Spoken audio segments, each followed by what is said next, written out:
For more, I'm joined by Kathy Roth-Douquet, the CEO and board president of Blue Star Families. Thank you so much for joining us. It's great to be here. How is the current government shutdown affecting active duty service members and their families day to day, especially when it comes to pay, housing, and access to essential base services? The government shutdown is just terrible for military families, active duty, guard and reserve, and transitioning service members. It's hard to overstate how vulnerable military families are to the federal government. We go where they tell us to go, live where they tell us to live. Often it makes it very hard for the spouse to get a second job that most families need.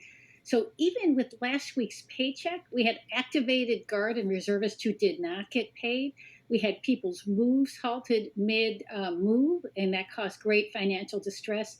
And we saw other kinds of harm, such as shipments of medicine not going to some pharmacies and installations around the country and around the world. So we depend on the federal government for our day to day lives, and shutdowns are just bad news. Now, of course, this one is quite long. Blue Star Families operates across all branches of the U.S. military. What are you hearing from military families right now, and how is your organization stepping in to provide assistance?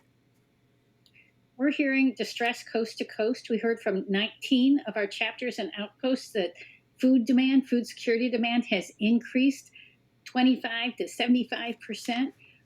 We heard from one young family, their husband, a chaplain activated, has gone a month without a paycheck now because of the activated guard status. They didn't get the funds that were paid 2 weeks ago.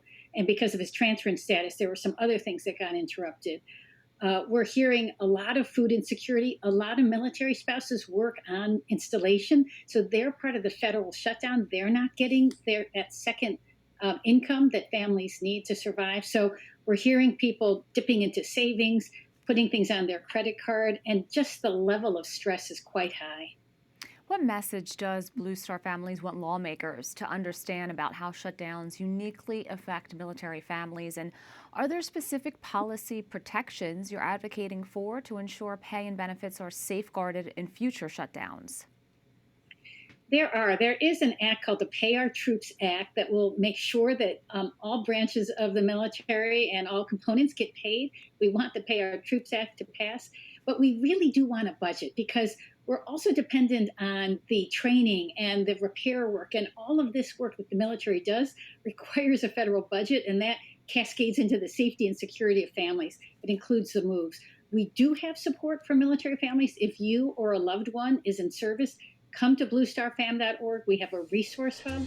We can help with financial resources, point you to banks, and also mental health support because we're seeing a lot of stress for families as well. Kathy Roth-Douquet, thank you so much for your time. Thank you.